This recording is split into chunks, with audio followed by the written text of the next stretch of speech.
바울의 연대기를 재구성할 때에 논쟁의 쟁점이 되는 것은 구제 헌금 전달, 예루살렘 공회, 그리고 안디옥 사건과 갈라디아서의 저술 시점을 언제로 잡는가가 중요합니다. 이 네 가지 사건을 바울 생애의 어느 지점에 배치하는가에 따라서 초대교회의 상황과 신학적 발전을 달리 구성하게 되는 것입니다. 이번 강의에서는 이 네 가지 사건의 시점에 대한 학계의 논쟁을 살펴보고자 합니다. 바울의 연대기 구성과 신학 발전 상황을 이해하는 데 큰 도움을 얻으실 것으로 생각을 합니다.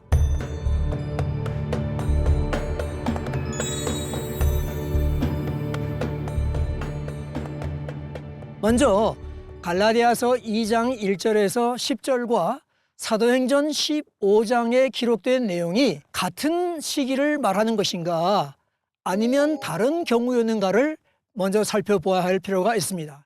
만일 같은 공회 때였다고 한다면 이 두 가지 기록을 비교하여서 조화를 유출해 내는 것이 중요하다고 생각합니다. 예루살렘 공회의 시기에 관해서는 학계에서 크게 두 가지 학설이 제기되어 왔습니다. 먼저 소수 의견부터 말씀드리면 톰 라이트 박사 같은 분은 바울이 사도행전 15장에서 묘사한 것 같은 회의를 결코 자기 서신에서 언급하지 않는다고 주장을 합니다. 흔히 예루살렘 공회를 묘사한 것으로 알려진 갈라디아서 2장 1절에서 10절은 구제 헌금 때 들고 가서 예루살렘을 방문한 것이고, 즉 사도행전 11장 27절 30절의 내용과 같다는 것입니다.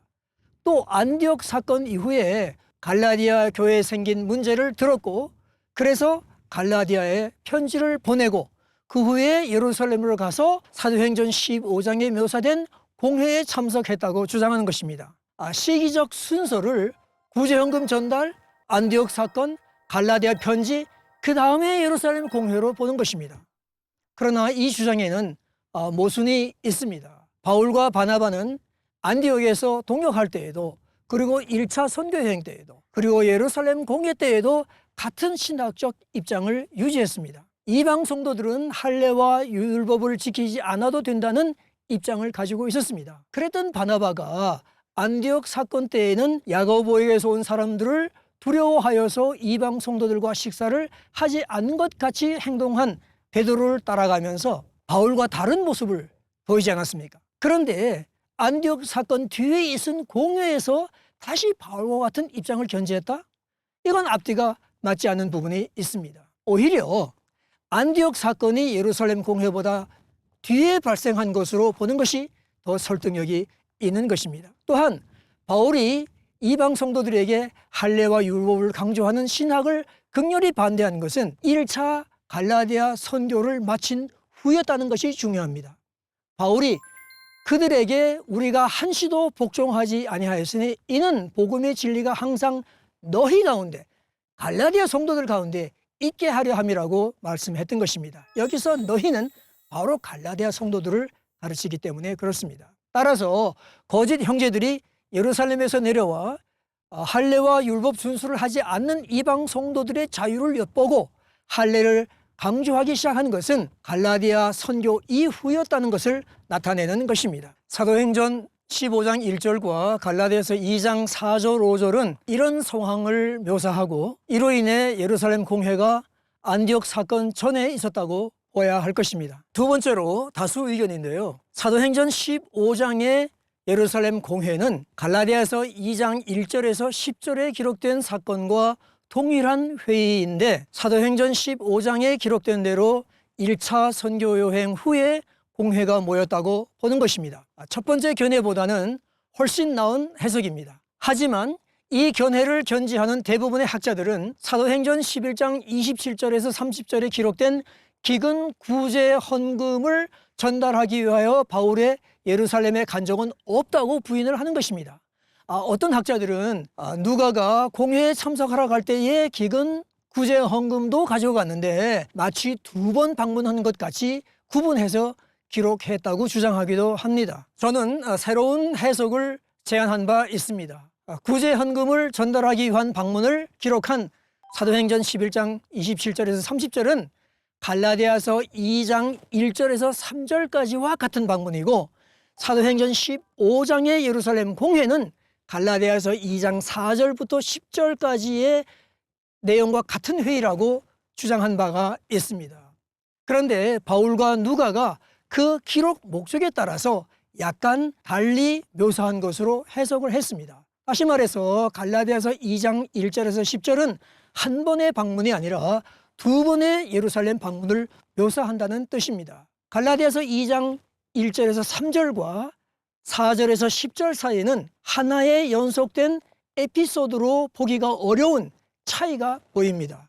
첫째, 예루살렘 방문의 계기가 틀립니다. 갈라디아서 2장 2절에서는 바울은 계시를 따라서, 즉 신적 요소를 따라서 갔다고 하는데 2장 4절에서 5절에는 거짓 형제들의 분란 때문에 갔다, 즉 인간적인 요소 때문에 갔다고 합니다. 두 번째로 갈라디아서 2장 2절에서는 한두 사도들과 소규모 모임을 가졌다고 하는 반면 2장 4절에서 10절 사이에는 훨씬 더 좀 더 크고 공적인 모임으로 묘사되어 있습니다. 세 번째로는 2장 1절에서 3절에는 바울이 사도들에게 이방인들에게 전하는 복음을 사적으로 제시하고 인증을 받으려 했다고 기록하고 있지만 갈라디아서 2장 4절에서 10절에서는 사도들이 더하여 주거나 인증해 준 것이 전혀 없고 오히려 하나님이 자신에게 이방 사역을 맡기신 그 증표를 보고 무할례의 복음을 전하도록 동의해 주었다고 강변하는 것입니다. 따라서 2장 1절에서 3절은 기근 구제 헌금을 가지고 예루살렘에 갔을 때에 베드로와 야고보만 만나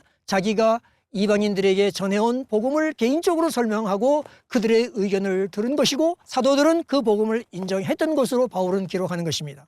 반면 2장 4절에서 10절에서는 거짓 형제들의 분란으로 말미암아 사도들과 함께 같이 모여서 공적으로 이방인들에게 무할례의 복음을 전하도록 인정받은 것으로 기록하는 것으로 보는 것입니다. 이것은 사도행전 15장에서 하나님께서 바나바와 바울을 통하여 이방인들에게 믿음의 문을 여신 사역의 보고를 듣고 그들의 이방 선교 사역을 인정했던 것과 같은 맥락인 것입니다. 갈라디아 선교의 결과를 듣고 무할례의 복음을 인정하였으므로 갈라디아서 2장 4절에서 10절은 1차 선교 여행 후에 모인 사도행전의 15장에 기록된 예루살렘 공회와 같은 시기의 모임으로 묘사하는 것으로 보는 것이 좋겠습니다.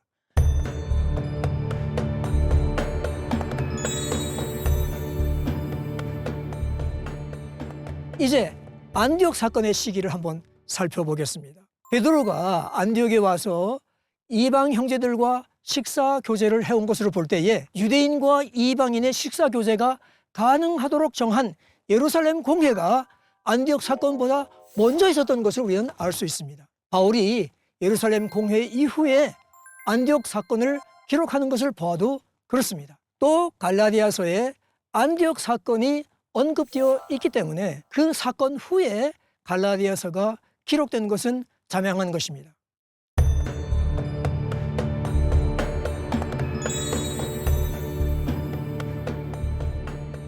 그런 갈라디아서는 언제 썼을까요?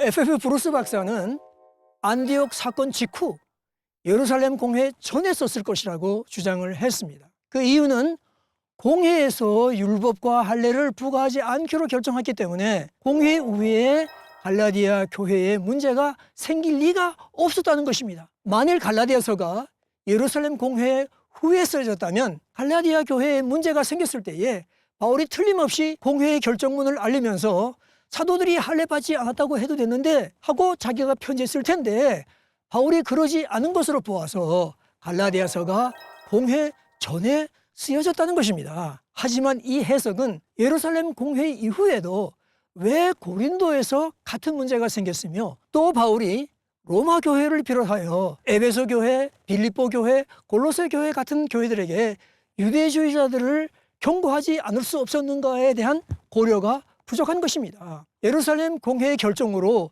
이방 성도들이 율법을 지켜야 한다는 주장이 완전히 가라앉았다면 바울이 얼마나 좋아했겠습니까? 그러나 사실상 그렇지 못했습니다. 심지어 목회서신에서도 바울은 유대주의자들의 집요한 주장을 경고하고 있는 것입니다. 더 나아가서 이 해석은 바울이 공회의 결정을 갈라디아에서에서 언급하지 못하는 배경도 간과했습니다. 갈라디아 교회들은 공회 결정문에 수신이 내에 포함되지 않았습니다.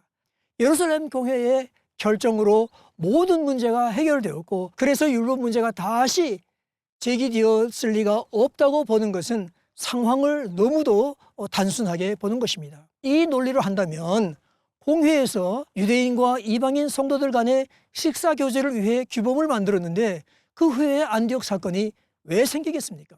윌리엄 람세이 박사는 바울이 2차 선교 여행을 마치고 안디옥에 돌아와 있을 때에 갈라디아 교회의 문제를 들었고, 따라서 편지를 먼저 보냈고 서둘러 3차 여행을 떠나서 갈라디아 지역으로 가서 문제를 해결했다고 재구성을 합니다. 그러나 만일 그랬다면 갈라디아 편지를 쓰지 않고 오히려 3차 선교 여행을 가는 길에 갈라디아 지방에 들렸을 때에 대면하여 경고하고 잘못한 상황을 바로 잡았을 것입니다.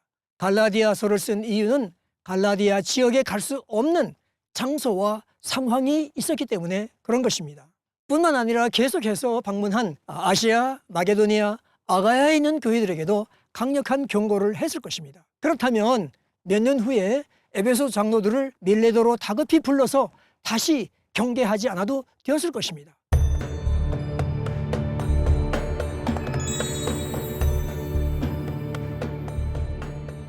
복잡하게 보이는 문제를 풀 수 있는 쉬운 고리가 있습니다. 고린도전서부터 시작하는 것입니다. 고린도전서는 3차 선교 여행 중에 에베소에서 썼죠. 이 서신에서 바울은 율법에 대하여 전혀 언급하지 않습니다. 3차 여행 후반부에 쓴 고린도 후서에서도 율법이나 할례라는 단어를 사용하지 않습니다. 고린도 성도들이 다른 복음을 전하는 거짓 선생들을 용납하기는 했지만 유대주의자들이 율법 준수를 요구하며 고린도 교회를 심각하게 회방한 것은 아직 아닌 것 같습니다. 이것은 고린도 후서를 쓸 때까지만 해도 거짓 선생들이 율법과 할례 문제로 마게도니아나 아가야의 교회들을 회방하지 않았을 것 같은 것입니다. 적어도 바울은 그렇게 인지하지 않았던 것 같습니다. 그러나 갈라디아서를 쓸 때에는 상황과 본질이 엄중함을 분명히 인식했습니다. 갈라디아에 간 유대주의자들은 바울이 사실상 사도가 아니라면서 그의 복음 자체가 잘못된 것은 아니지만 율법 준수에 대한 것이 빠져 있다고 말했습니다. 자신들이 예루살렘 사도들의 보냄을 받아서 여기 왔으니 자기들의 말을 들으라고 한 것입니다. 바울에게서 율법을 지키지 말아야 한다고 경고도 받지 못했기 때문에 당연히 예루살렘 사도들의 권위로 찾아온 이 선생들이 가르쳐주는 대로 할례를 받고 율법을 지키고 또 절기도 따르기로 했던 것입니다. 상황의 심각성을 간파한 바울은 믿음과 율법의 관계를 대치시키면서 갈라디아인들을 돌이키려고 편지를 쓴 것입니다. 유대인들은 유대 절기를 지켜도 되지만 이방 성도들은 유대 절기를 지켜서는 안 된다는 입장을 분명히 전달합니다. 특히 이방 성도들이 유대 율법을 지켜야 한다는 신학적 주장을 받아들여 율법을 지키는 것은 종의 멍에를 다시 치는 일이라면서 강력하게 만류했습니다. 바울이 유대주의자들과 가진 신학적 논쟁은 그들이 점진적으로 세력을 확대해 나가면서 바울이 세운 교회들을 회방하는 것과 맞물려서 진행이 되어 왔습니다. 초대 교회의 이방 성도들에 대한 율법관의 변화와 이에 대한 바울의 대처를 고려할 때에 우리도 바울을 본받아서 복음을 전할 뿐만 아니라 복음이 변질된 복음으로 도전을 받는 것을 보게 되면 복음의 진리를 사수하고자 노력해야 하겠습니다. 예수 복음을 확신하고 또 살아가면서 그 진가를 경험한 사람만이 확신과 사명으로 복음의 진리를 지킬 수 있을 것입니다. 감사합니다.